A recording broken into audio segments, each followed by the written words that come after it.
Lenses LP17 គឺជា screen privacy មាន campaign ការពារអេក្រង់ទូរស័ព្ទដែលមានមុំការពារ26 ដឺក្រេជួយការពារឯកជនភាពពីអ្នកនៅសងខាង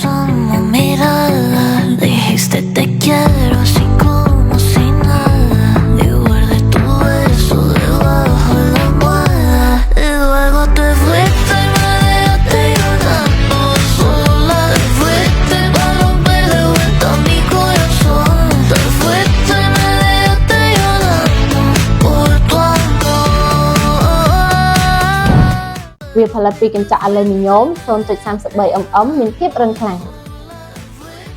ប្រឆាំងស្នាមម្រាមដៃ ស្នាមកឆ្កូតនិងស្វិតមាំល្អ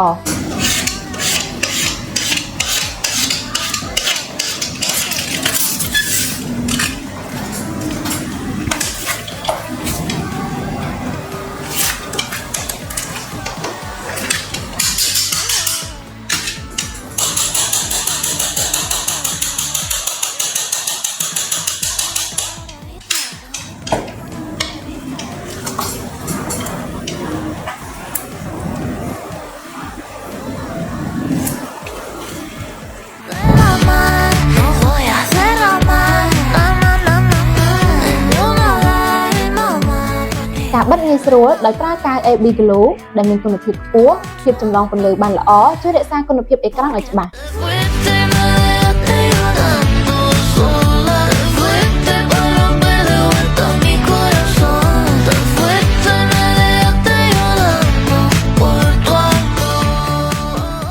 រចនាឡើងសម្រាប់ការពារភ្នែកនិងភាពឯកជនពេញលេញ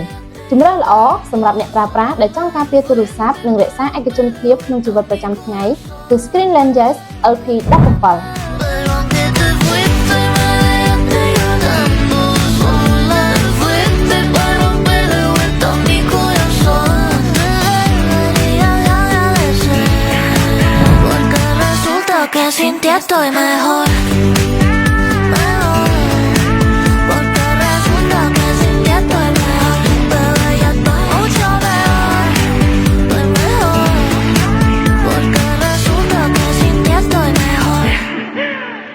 វីដេអូនេះផលិតដោយក្រុមហ៊ុន Lenses Cambodia ផលិតផល Lenses មានដូចជា speaker នាឡិកាឆ្លាតវៃ កាសក្តាប់ត្រចៀក កាស Bluetooth ដុំសាក ខ្សែសាក power bank ឧបករណ៍សាកឡាន តម្លៃ AI 360 ដឺក្រេ ចិញ្ចប់ទូរស័ព្ទ adapter បញ្ជូនទិន្នន័យ កន្ទុយបារី កាមេរ៉ាសុវត្ថិភាព screen ខេសទូរស័ព្ទ និងឧបករណ៍អេឡិចត្រូនិកជាច្រើនមុខទៀត